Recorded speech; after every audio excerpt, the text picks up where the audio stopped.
Want to go back to the phone lines, talk to Jason. He's in Bangor, Maine. Hi, Jason. Hey, Hank. I've just recently found you guys, and I just want to say how much of a blessing you've been to me and another friend that I've shared you with.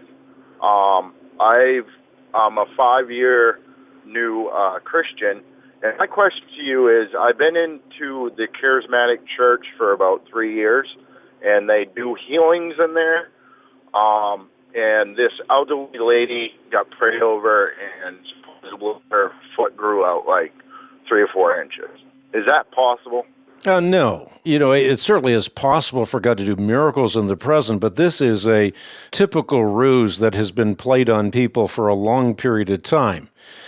I've written about this in a book called Counterfeit Revival, and I'm pointing out that all kinds of socio-psychological manipulation tactics are being used by modern televangelists to perform pseudo-miracles and pass them off as the work of the Holy Spirit. I lay out precisely how this happens, again, in the book Counterfeit Revival. One of the most prolific healers today is a man named Benny Hinn. And one night during dinner, I asked him to give me his 3 best documented miracles. Now, after some cajoling, he finally did. Now, these weren't 3 that I chose. These were 3 that he chose. And after some extensive research, we determined that these miracles were all fake.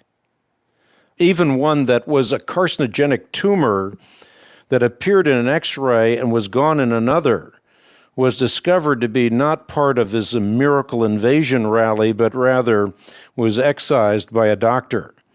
So here you have one of the most prolific healers in the history of the modern church sending his 3 best documented miracles, and all 3 of them turn out to be bogus. So healing is conspicuous by its absence in his ministry, and I would say that is a principle that could be widely applied. That is not to say that God cannot heal. Of course he can.